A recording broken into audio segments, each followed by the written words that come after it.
Hello दोस्तों, मैं हूं आपका दोस्त और होस्ट विकी सिंह और आप देखना शुरू कर चुके हैं फिल्मी टॉक। क्या तुमको सुनाऊं मैं अपना फसाना, ना कोई मेरा घर है ना कोई ठिकाना, मैं तो बेघर हूँ अपने घर ले चलो।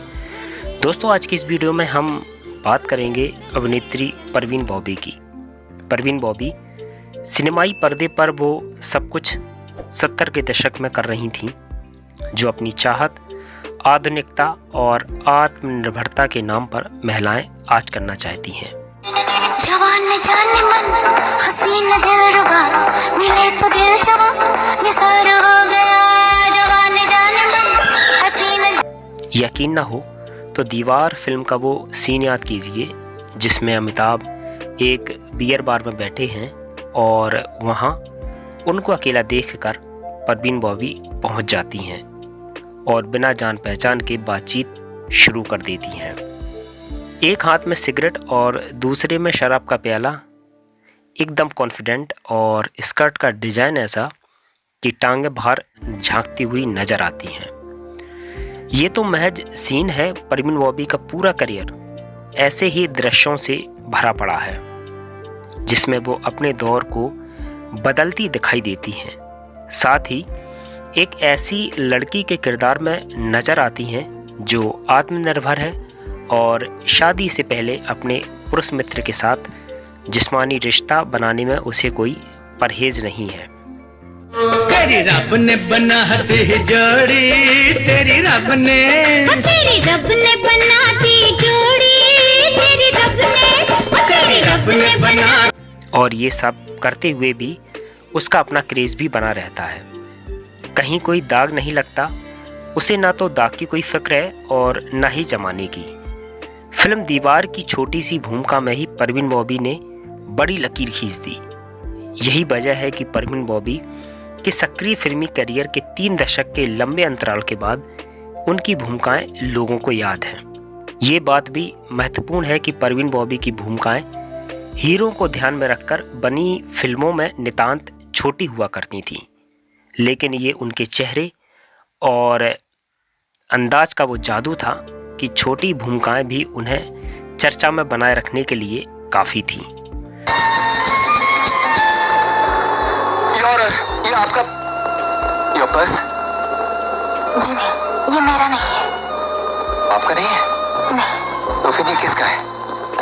जब सिनेमाई पर्दे पर अच्छे लड़कियों के सलवार सूट और साड़ी पहनने का चलन था, तब पाश्चात्य रंग में पली बड़ी परवीन बॉबी को फिल्म निर्देशक B.R. चोपड़ा ने पहली बार क्रिकेटर सलीम दुरानी के साथ साल 1973 में आई फिल्म चरित्र में मौका दिया। फिल्म तो फ्लॉप हो गई, लेकिन परवीन बॉबी का जादू चल गया।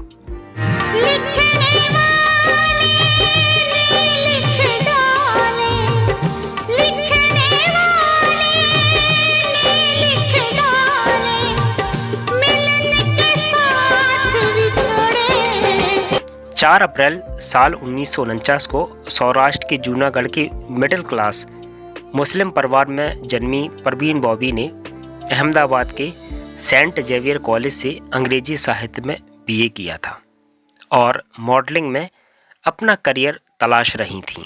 दिल की ये बातें जग से निराली, ये क्या समझेगी कोई दौलत वाली, तो जिसे मेरी याद आए जब चाहे चली आए। कई जगहों पर यह जिक्र है कि B.R. इशारा नई अभिनेत्री की तलाश में थे और ऐसे ही किसी दिन उनकी नज़र परवीन बॉबी पर पड़ी, जो उस वक्त सिगरेट का कश लगा रही थी।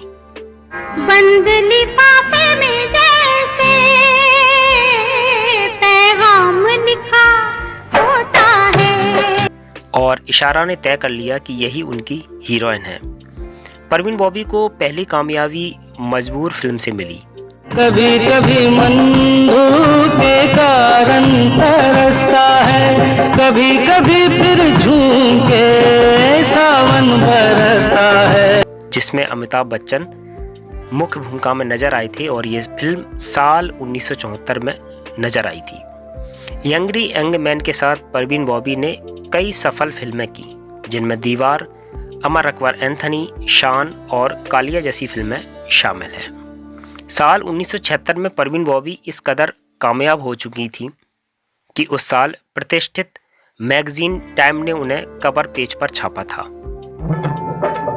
सांसों में तेरी खुशबू के डेरे, खुशबू के डेरे, मस्ती के घेरों में, खुशबू के ढेरों में हम भूल जाते हैं। टाइम के कवर पर जगह पाने वाली वो पहली बॉलीवुड अभिनेत्री थी।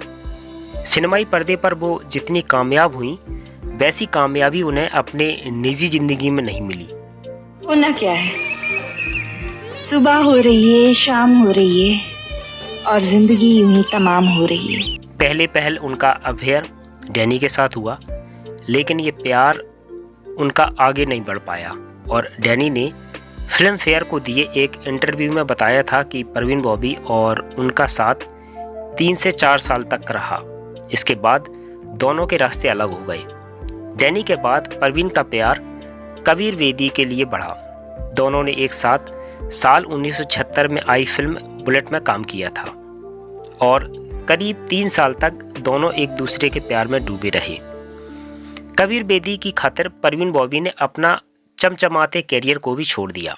अंग्रेजी में कहती हूँ कि आई लव यू, गुजराती में बोलूं तने प्रेम करूं छो। उस समय कबीर बेदी को एक इटालियन टीवी सीरियल में लीड रोल मिला था और परवीन बॉबी उनके साथ ही यूरोप शिफ्ट हो गई, लेकिन दोनों के बीच सब कुछ ठीक नहीं रहा, तो परवीन बॉबी वापस बॉलीवुड आ गई। जब वो वापस लौटी तो भी इंडस्ट्री ने उन्हें अपने हाथों हाथ लिया। लो मेरी बाहों को हार बना, मेरी निगाहों में। कबीर बेदी के ब्रेकअप की अपने जीवन में टर्निंग पॉइंट बताने वाली परवीन बॉबी इसके बाद महेश भट्ट के रोमांस में पड़ गईं। दोनों का रोमांस साल 1976 के आखिर में शुरू हुआ और अब महेश भट्ट भी कबीर बेदी की तरह शादीशुदा थे, लेकिन वो पत्नी और बेटी पूजा भट्ट को छोड़कर परवीन बॉबी के साथ रहने लगे थे। ये वो दौर था जब परवीन बॉबी अपने पीक पर थीं और महेश भट्ट एक flop film maker. Parveen Bobby के साथ अपने रिश्तों पर ही महेश भट्ट ने अर्थ फिल्म बनाई थी। इस फिल्म की जहां महेश भट्ट का कैरियर परवान चढ़ा, वहीं परवीन बॉबी ऐसी स्थिति में पहुंच गईं जहां उनका मानसिक संतुलन डगमगाने लगा। महेश भट्ट के साथ रोमांस के साथ ही परवीन बॉबी को मानसिक बीमारी शुरू हुई। अमिताभ ने परवीन बॉबी को लेकर कुछ अटपटा नहीं कहा, लेकिन परवीन बॉबी अमिताभ बच्चन को लेकर बहुत कुछ कहती रहीं। एक बार तो उन्होंने कहा था कि अमिताभ बच्चन मुझे जान से मारना चाहते हैं। परवीन बॉबी एक ऐसी अभिनेत्री थी जो बॉर्डरलेस के लिए याद की जाती हैं। साल 2005 में परवीन बॉबी के निधन के बाद अमिताभ बच्चन ने मीडिया से कहा था कि परवीन बॉबी अपनी शर्तों पर जीने वाली कलाकार थीं, जिनका हिंदी सिनेमा पर गहरा असर रहेगा। तो दोस्तों, आप क्या कहना चाहते हैं परवीन बॉबी के बारे में मुझे कमेंट में ज़रूर बताना और मिलते हैं नेक्स्ट वीडियो में।